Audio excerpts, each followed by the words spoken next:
Chicago, 2011. A cop is murdered. Police and prosecutors swear they have the trigger man. He swears he didn't do it.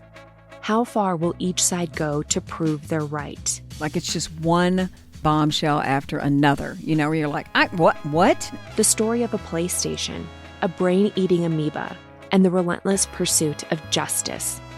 Off Duty, out now. Listen wherever you get your podcasts. This message comes from Jackson. Taxes aren't something you can only think about once a year. With investments, planning for tax day is year-round. Fortunately, Jackson offers tax-efficient products. Visit jackson.com for more information on how our products can make your tax bill a little bit less painful. Jackson is short for Jackson Financial Incorporated, Jackson National Life Insurance Company, Lansing, Michigan, and Jackson National Life Insurance Company of New York, Purchase, New York.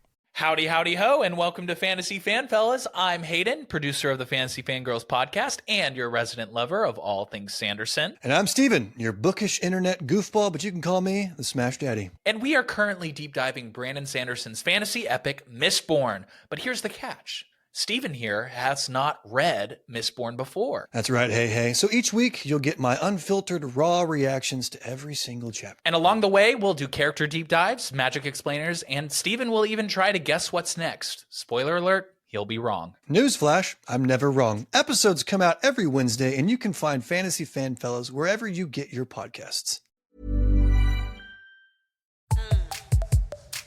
Hello and welcome back to the Psych Legal Pop Podcast. This is a podcast where we talk about popular culture through the lens of an attorney and a therapist. I'm the therapist, Tess Brigham. And I'm Brooke Brigham. I'm the attorney. So today we are covering the Netflix documentary, Wham! And I don't know, highlights, because I really like this. I like this so much more than I thought I was going to. I loved it. And I have to say, those two men, Andrew Ridgeley and George Michael, they're really phenomenal people. Yes, they are. Both of them in their own ways. Yeah. And the way that they helped each other. Yes. And helped each other, encouraged each other. I mean, what a beautiful story of a friendship. I mean, that really was what the movie at its core was about. Yeah. A really beautiful friendship. It's so interesting because if you take a step back and look at the story and the tale of Wham and then what happens with George Michael after that, you would think the classic tale is that Andrew would be resentful and angry and there would be all the stuff that went on between the two of them, and that George, he had all the glory and he cast Andrew aside. And it really was this beautiful, beautiful thing. And Andrew Ridgeley, who I have such tremendous respect for, who, you have to understand, at the time that this was happening, they were like from 19 to 25. So this was a 25, 26-year-old man who was able to say,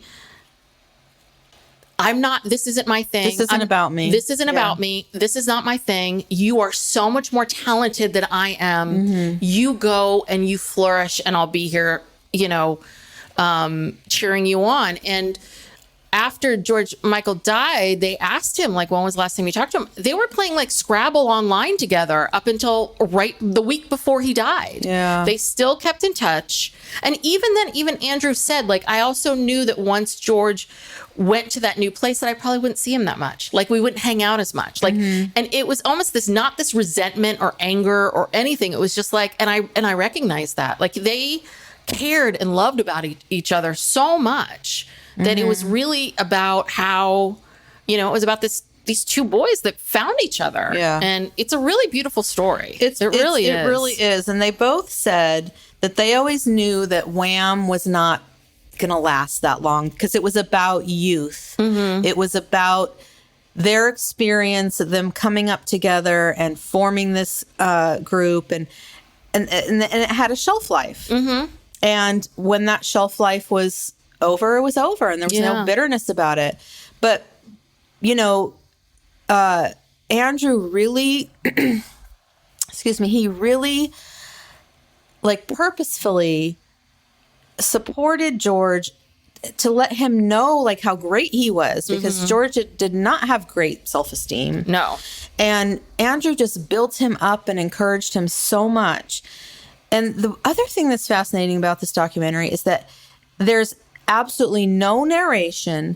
It's as if they just were planning on making this documentary about their whole lives the entire time, because the footage is such that it's like you feel like somebody back in 1980 or what, from that, a lot of footage from their youth, their childhood, when Wham started, they're coming up. It's like, who had the foresight to be filming all of this, and who was filming all of this? Well, Andrew's mom put together scrapbooks, so she was the one that was filming all of this. Well, I did some research, and I was looking to see if I could learn anything more about this film director, and the film director is named Chris Smith.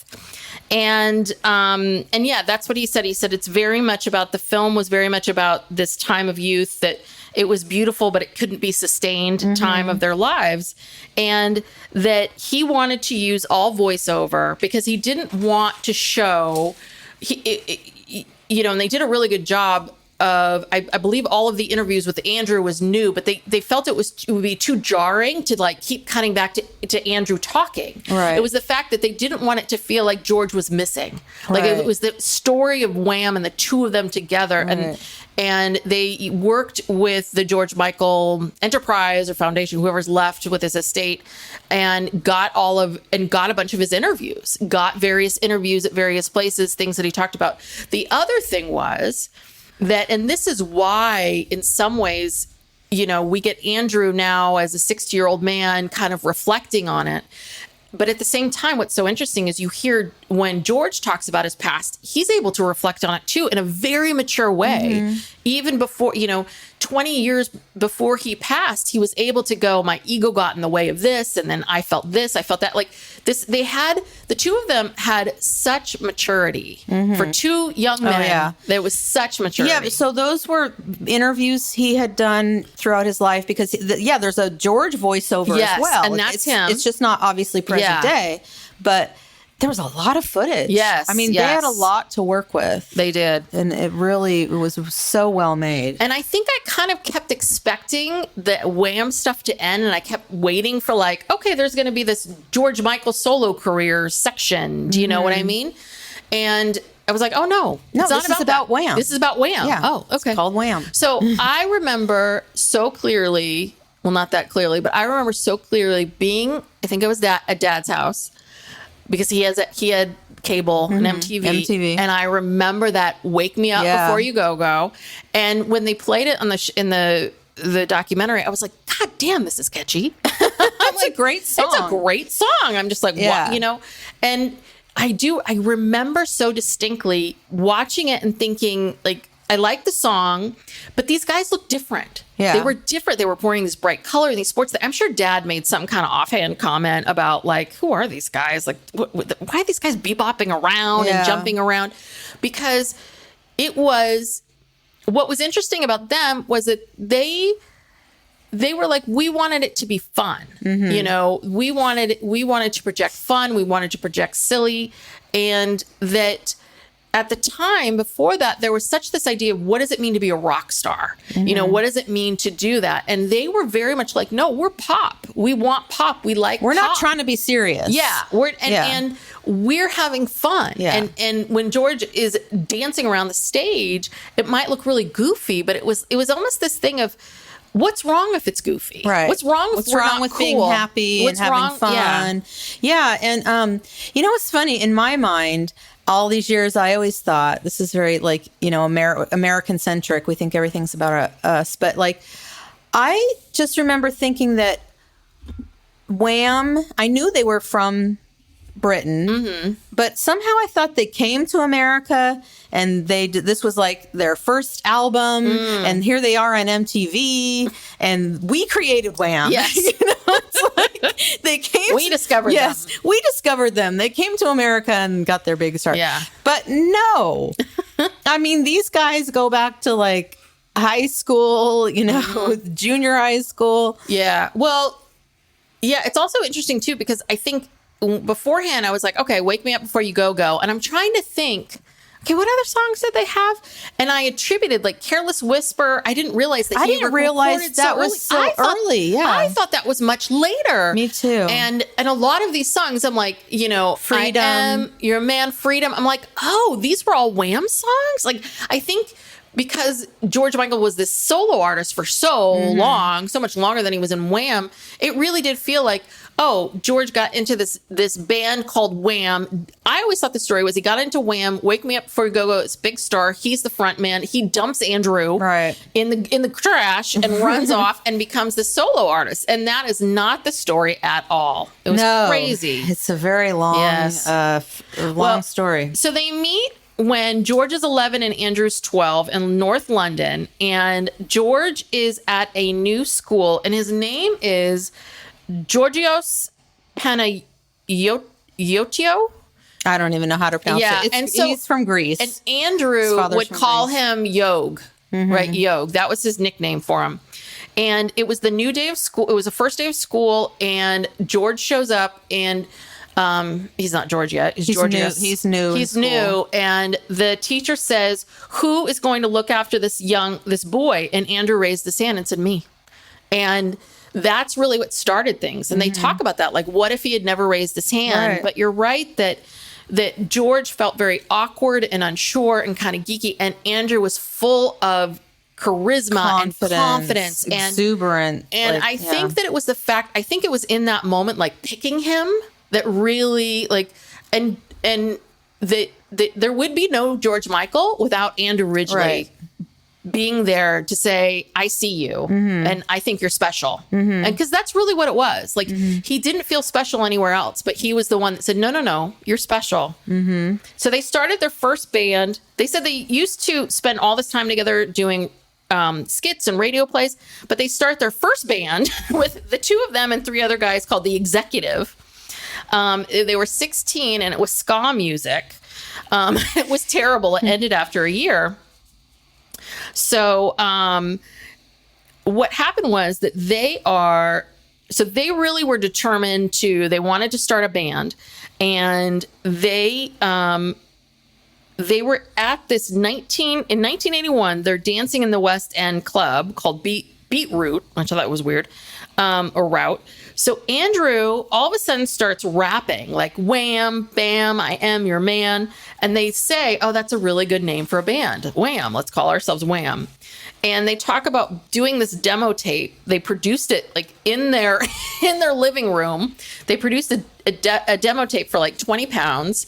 And even then, by then they had the Wham rap, which was like Wham, I Am.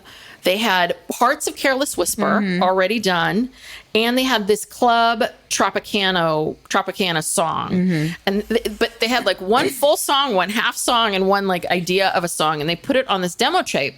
What I thought was really interesting, I didn't realize this, that the Wham I Am, that song, the rap, was very much about what was happening in London at the time, because in the early 80s, unemployment was rising especially for 16 to 18-year-olds, and there were all these protests. So the music was this idea of, we'll say social things about what's happening in the world, but we're going to back it to this poppy disco beat. Right. Almost kind of like, emulating what's happening in the dance clubs then. And so they start going around to everybody, and they give them the demo tape. No one cares. But Andrew had a family friend, Mark Dean, who offers them a record deal. And so then they incorporate these two girls. One girl is Shirley, Andrew's girlfriend. And then this other woman, Dee Lee, I guess, who was, because they were trying to be like the Human League. They loved the Human League. They were trying to not just stand up there and sing. They wanted to present. They were theatrical. And yes. And so they wanted to have this way of presenting the music. And so they would sing, they would dance with each other. And they had these two girls that, I don't think the two girls danced. They danced. Oh, I'm sorry. I didn't think the two girls sang. No, right? I don't think they sang. Just danced. Sorry. They just danced. And they were like a foursome. And it was sort of a way to make a visual presentation and keep people interested, be different. So George, the first single was credited to the writing of Panos and Ridgeley. So they said, okay, you need a stage name. You need a stage name, and he became George Michael.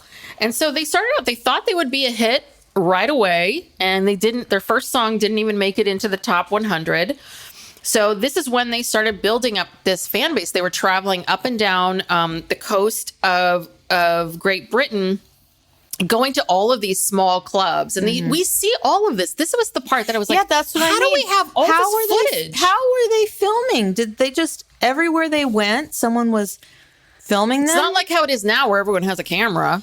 I know. No, that was really back odd. then, those big, Sony camcorders. I mean, who was doing all this filming? Yeah. It's weird. Yeah, it's crazy. But yeah, and then they came up with this. They needed to build a fan base. They were going up and down, and they were doing it with a bunch of like open mic night. You hear George talking about like there were mimes and this kind of act and this kind of act. And I think that he really, it was this idea of them just doing these routines over and over again. And he said, it was tough crowds sometimes. Like they did not want to hear these two guys like bebopping around. But their big break came in November of 1982. They get a phone call. Someone drops out of Top of the Pops. And I remember this show, Top of the Pops, because I remember reading about it in those those teen idol magazines about Top of the Pops. So that was kind of like London's American Bandstand or Soul Train or whatever. And so that was a big deal. Like, they really lucked out. But they performed that song Young Guns, which I forgot about. And it reached to number 3, and they were like these innovative and new, and they re-released the Wham raps, and here they were. It was like the summer of 1983. They were 20 years old, and they were in this like phenomenon, this band. There was this other song, Bad Boys. I was like, that reached to number 2. What was the first album that they put out? The first album was... There was one before the Wake Me Up Before You Go yes album. Is that the one that had that Tropicana? Yeah. And I feel like that was the first one. I can look it up, but it doesn't matter. But the point is, before that album that made them famous worldwide, they had a very successful album in England. Well, and so the other thing was that, as I mentioned earlier, right, in the 1970s in London, British, it was all about Sex Pistols and rock and hard rock and going in. And their big thing was like, by 1983, we wanted to start having fun. People wanted to have fun and forget about their problems. And that's how they were able to like come in and sort of slot in.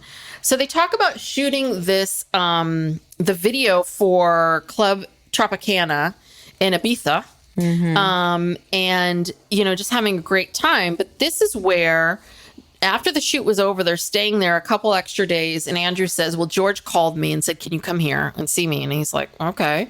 And he gets there, and he and Shirley had broken up, but she was there. And he's like, okay, why am I here? And George tells him, I'm gay. And he tells him that he realized 6 months earlier that he may be gay. And George really wanted to, I guess the way I interpreted it was that he wanted to come out, but he lost his nerve. And it was almost like he created this new character, like this version of himself to be. And at the same time that this is happening, Andrew also realizes, again, this is huge for a 21-year-old. He realizes, like, I'm not that very good at songwriting. Like that George, when he writes songs on his own, are so much better than mine. Yeah. And that George really had to take this step over and kind of like, instead of having to make George tell him that, he just sort of gives it to George. He says, go, do your thing. And also George was very much into the producing. Yes. So he was, the singer, he was producer, he was songwriter. And Andrew just said, you're better at all of this than I am. So he said, if we want to be massive, we can't share writing. Because I think that, Andrew basically was like, I'm holding you back. Like, I'm doing that. So the released album was fantastic. It was called Fantastic. And it went to number 1 for 2.5 years on the charts. But critics didn't really like them. They thought they were, I think critics tended to like more of the social commentary kind of things, that they were sellouts and shallows. But at the same time, this is when young women started, because they're both cute, young women started following them. And George was upset because he felt like people weren't taking him seriously as a songwriter. They show all these interviews where they're just asking them about all the girls. And women, or what? Oh, I bet you got a lot of, and that's when it started. You could see in that moment, there was that one interview where the woman who's interviewing them is pressing so hard about all the women and girls.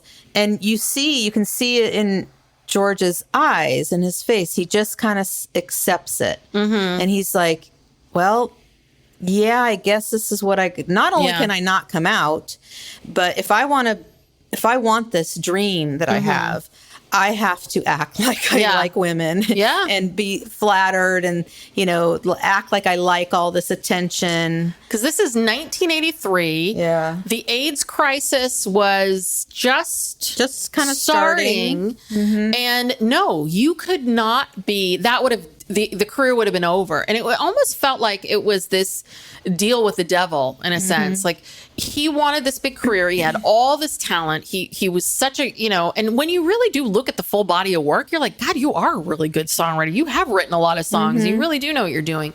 But he had to hide who he was because there would be no way. It never would have happened. It never would have happened ever. Yeah. And it's hard maybe for some younger people to understand that honestly, the 80s, like, gay rights was not even a thing. Like, nobody in my high school anyway, was openly gay. Nobody. You know, there were people who you kind of thought, but no one talked about it. No one was openly gay. Yeah. It was a huge stigma. People made fun of it like it was nothing. I mean, it was still a very, very dark time. Yeah. Well, and it was very much that whole time of, because I remember a good friend of mine's mom is gay, and I remember it was like the mom and her friend that lived with them, her roommate lived with them. And I remember as a kid being like, you have 2 bedrooms, like you're in one room and your mom and the friend are in this room. Like, I mean, I think even then I was just a little like, I didn't know because there was just no way to be out. You could not be out, and I think that this is the other really, really tragic and sad part of when the story, and we can talk more about this towards the end. I'm so amazed by how Andrew handled everything. Just the way, I mean, again, he's like 22. So mature. 21, 22-year-old guy. And he's just kind of like, okay, let's do what you want. What do you want to do? Like, whatever, whatever you want to do. So the other thing was that Andrew was really good with style. George wasn't. So Andrew was all about like creating this style, and it was all about like, and that was what was shocking about Wake Me Up Before the Go-Go, because they wore these short shorts. Yes, very short shorts. Very short shorts. And the neon sweatshirts. It was like, Andrew was like, okay, we need to color code ourselves, so I'm going to be red or something. Was he red? And George picked yellow. He was like, okay, pick yellow. But it was I forgot how the way they dressed. It was just this very sporty kind of like, just having a great time. So in October 1983, they go on their first tour. George is now front and center. The big thing was, at this point, which just happens to a lot of musicians, they're soaring. They've got all these hits. They're on the thing, but they have no money. Right. They've made absolutely no money. The deal that they signed was in that coffee shop with the other guy was they would get 4% of the singles, the royalties from singles in the UK, and 2% across the globe. And they were like, okay, we need to get a manager.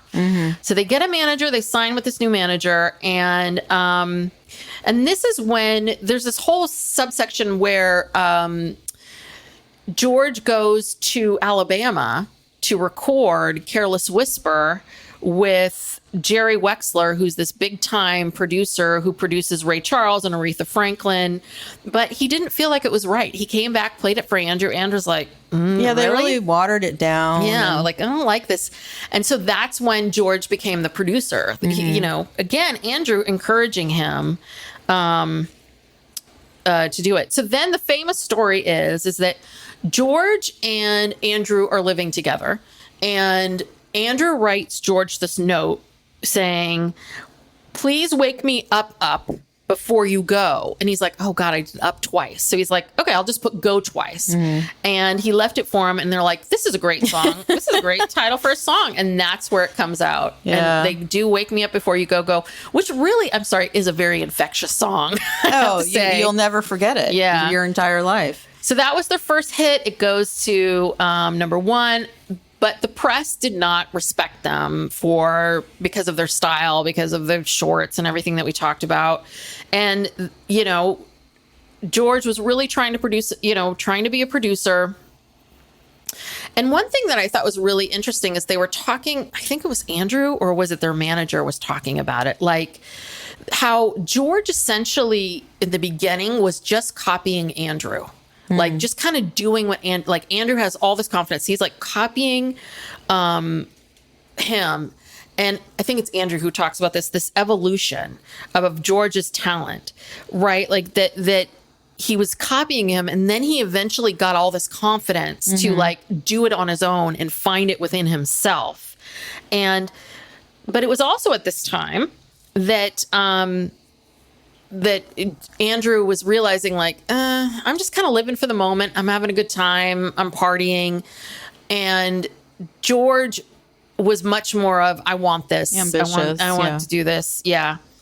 And then Freedom comes out, which obviously is about his sexuality. You know, the freedom to do that. But nobody got it. No. Nobody got it because, you know, he was like on the cover of, you know, Teen Beach or whatever. Well, and I think George said this. I thought this was so interesting. He said, I was too young and immature to realize how much, or maybe Andrew said this, how much I was sacrificing. And I think that's really interesting that he was at this place in his life where it was like, either I put this deep inside of me and not do anything with it and just pretend to be into women, or I give up my talent and give it all up for nothing.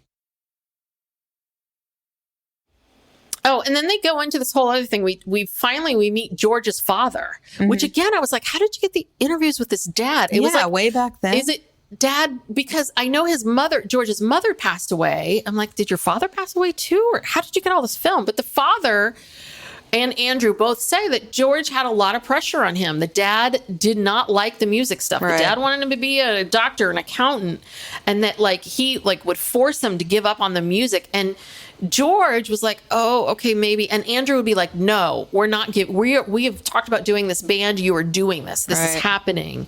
And again, I'm just constantly amazed, like all these little moments in time where George there could have been no George Michael. I mean, imagine, he wanted to give up so many times. Oh yeah. If he did not have Andrew, he would not have had the confidence without Andrew to do any of this. No, we wouldn't even know the guy's name. Yeah. We wouldn't.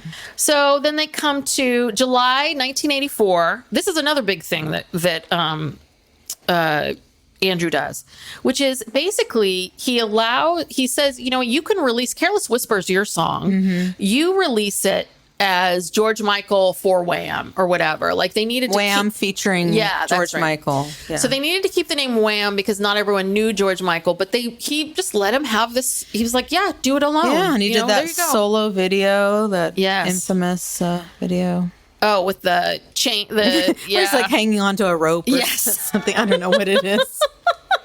Very dramatic.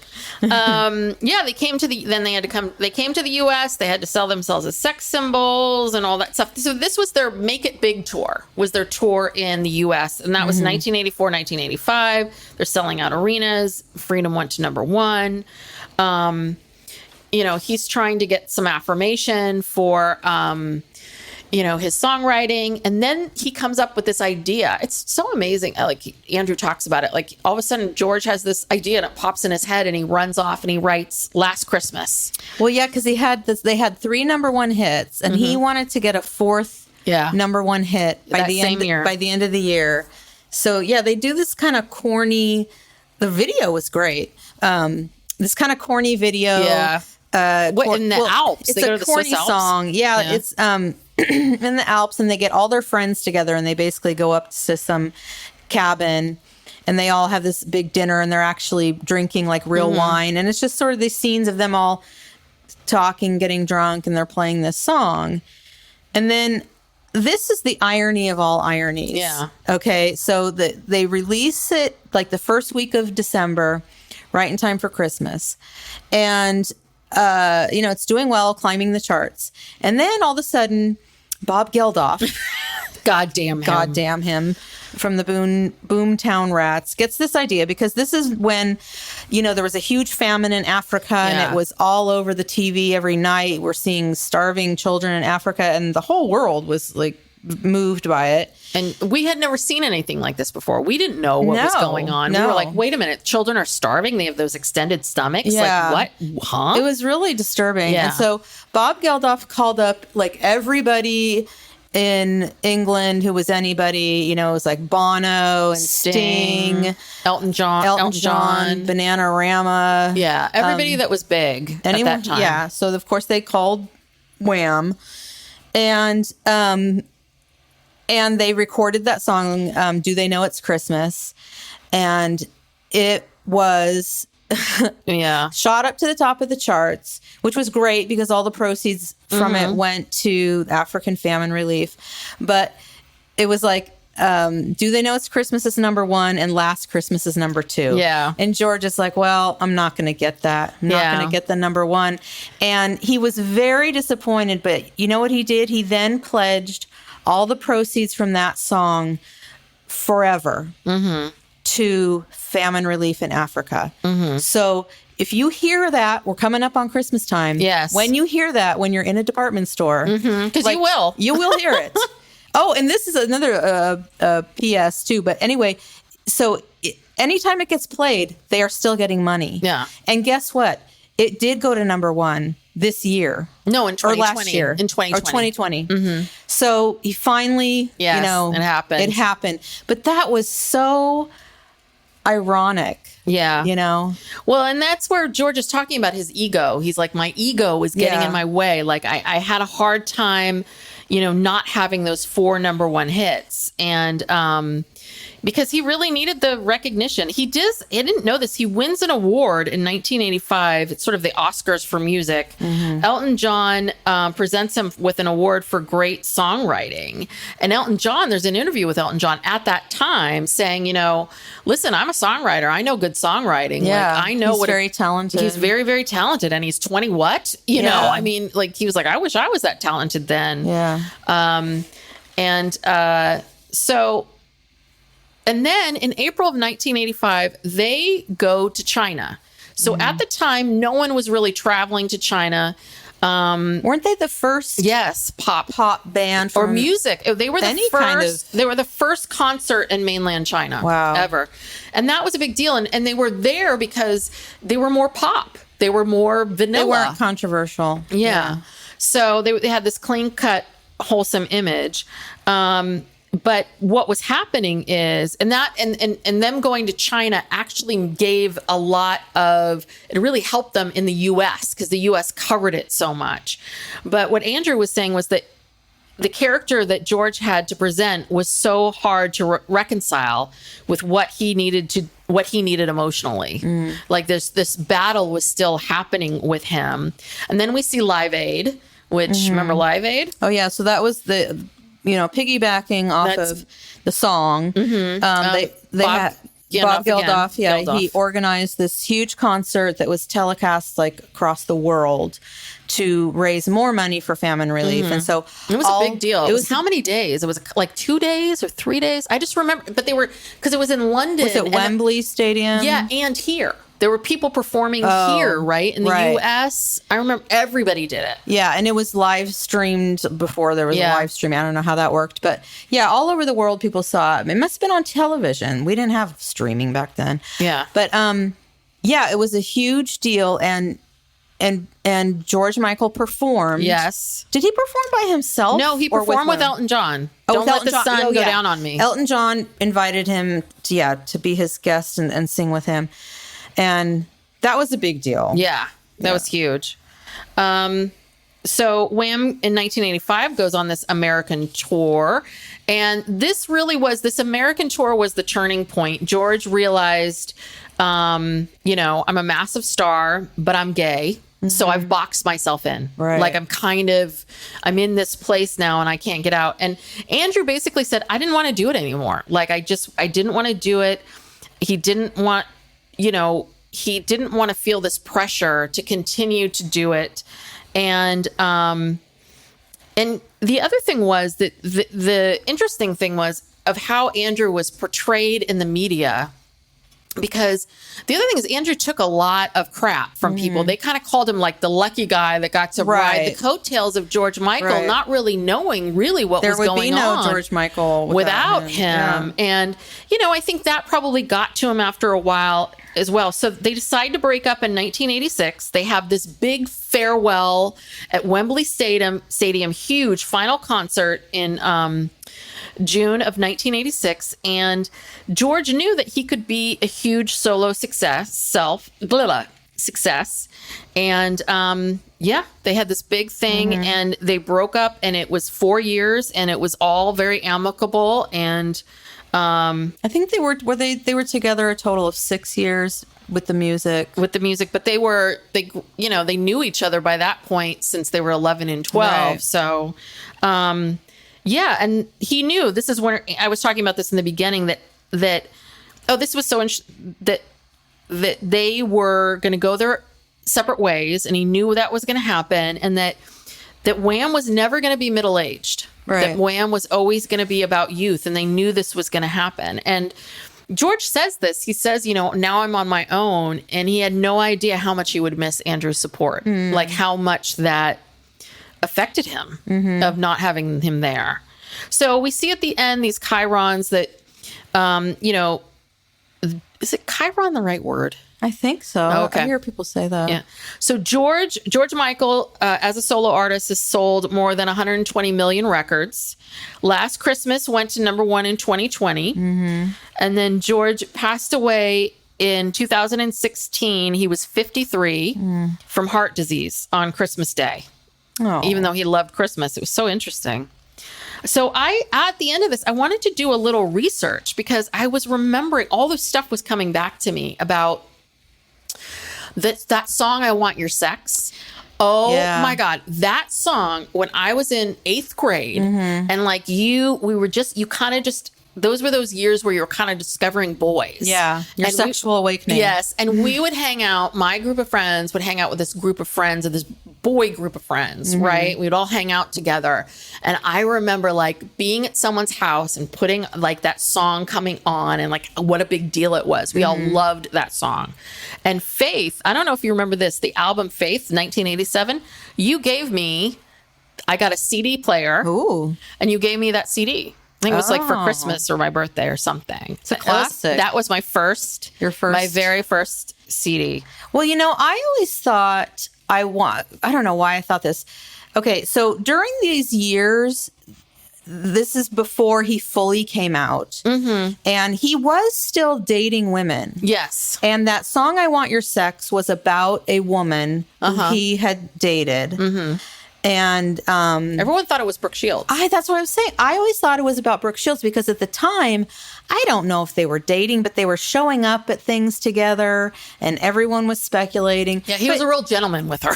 Yeah, but that's the thing. It's but Brooke Shields was also going to things with Michael Jackson. Yes, yeah. She was I don't know. She was like a beard for all these people. She was. And I always thought it was about her because he couldn't really get her. She was too young and. I don't know. And she was a virgin, a very famous virgin. Famous virgin. We covered the Brooke Shields documentary. It's here. So, yeah, I thought it was about the fact that Brooke Shields wouldn't have sex with him.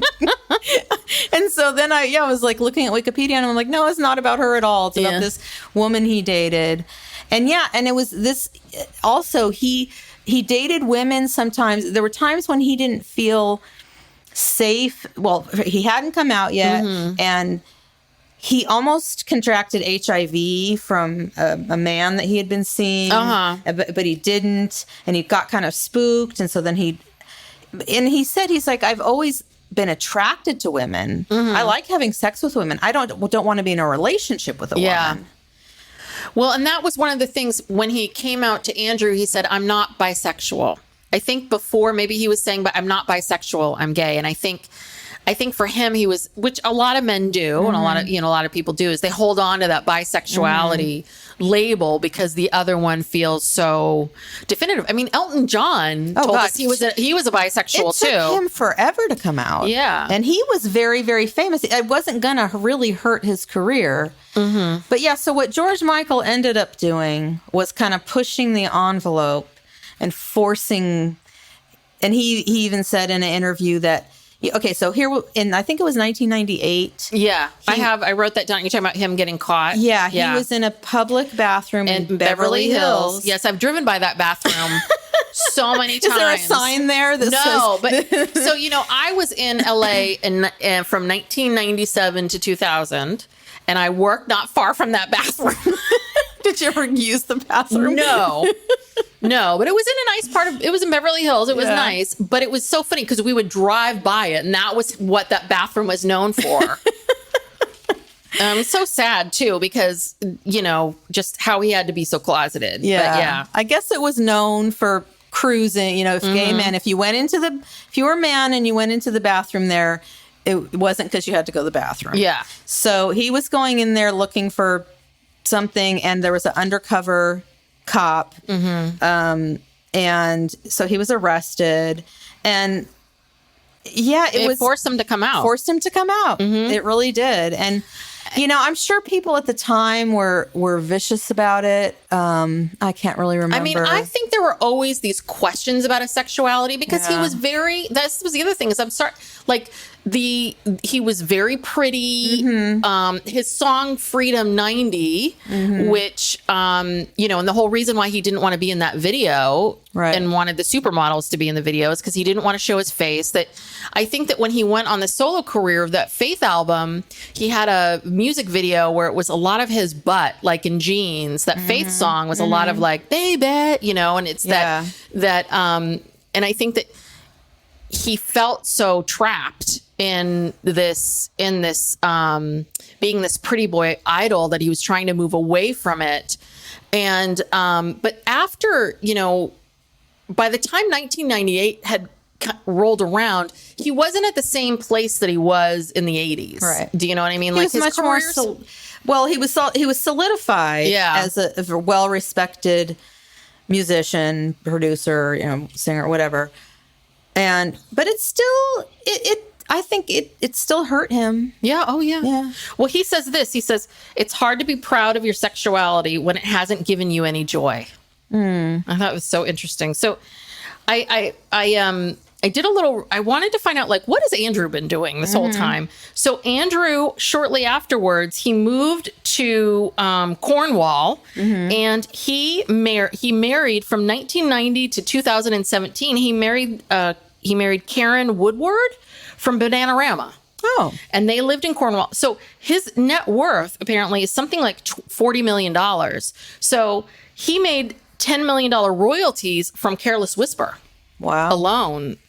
I saw this on the internet, so take it with a grain of salt. But I thought that was really interesting too, is he made enough money from all of that. And because, and that's the other thing too, is remember I don't know, did you ever watch the behind the music of the Go-Go's?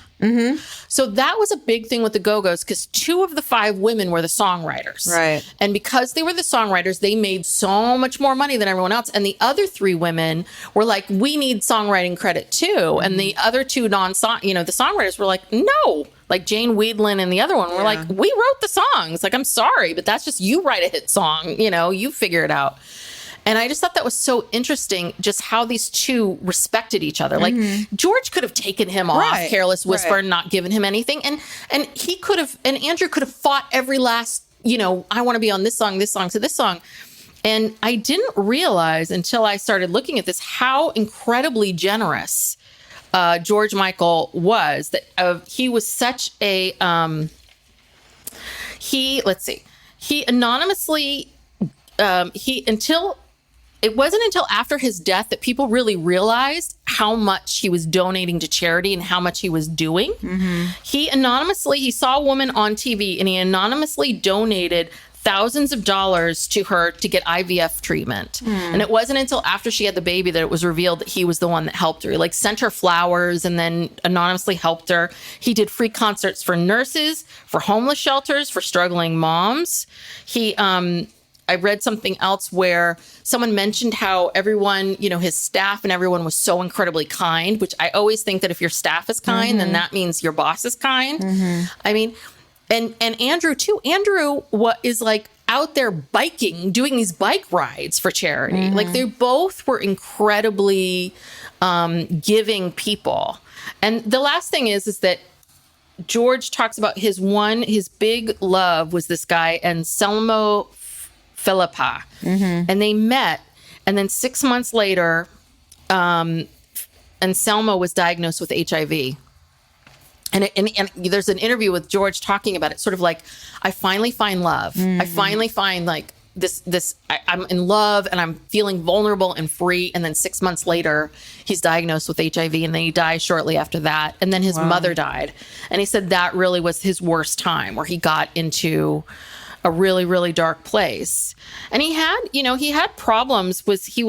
He had legal issues with drug possession, driving under the influence. He spent 4 months in jail. He's had some ups and downs, but it's really, when you take a step back and look at him and look at everything that he's done, I'm blown away. I was never this much of a George Michael fan until now. I'm wowed.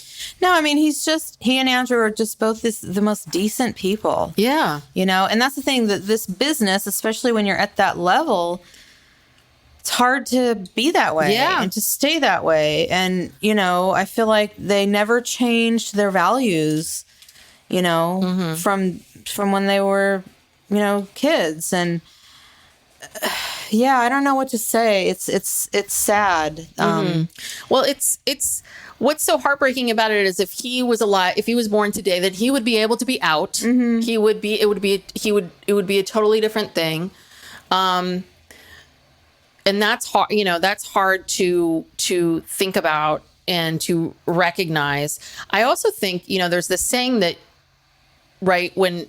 in terms of addicts, the minute you start using, when you get clean, you kind of revert back to that age. So if you started using drugs at 15, you basically have the mentality of a 15-year-old until you get clean and start to, work on yourself. They say that same thing about being famous. And these two guys who really, if you take a step back and look at it, they didn't struggle that long. They basically, quote unquote, struggled for a couple years. And then Wham was huge for 4 years. These, in many ways, you could see how these two could get stuck as 20-year-olds and never grow. But at the same time, you're like, oh my God, this maturity and but at 20, they were so mature. Yes. They were more mature than most, 40-year-olds at 20. Yeah. So, but just the fact that they never got, because they had the makings. They had the makings of two people that could have become real egomaniacs. Yeah, totally. Really. Because, again, they didn't struggle that hard and they were very, very young. And obviously, George had some real natural talent, real, true natural talent. So you can see how it would be very easy for them to be just giant assholes, basically. Yeah. So this was a great documentary. Yeah. If you haven't highly seen recommend. You should watch it, especially if you're a Gen Xer. Oh yeah, God, just or any yes, it's definitely will take you back in time if you're a Gen Xer. But if you're a younger, please go check it out. If you don't know the music of George Michael, it's good music. I'm telling you, Faith, that song gets stuck in my head all the time.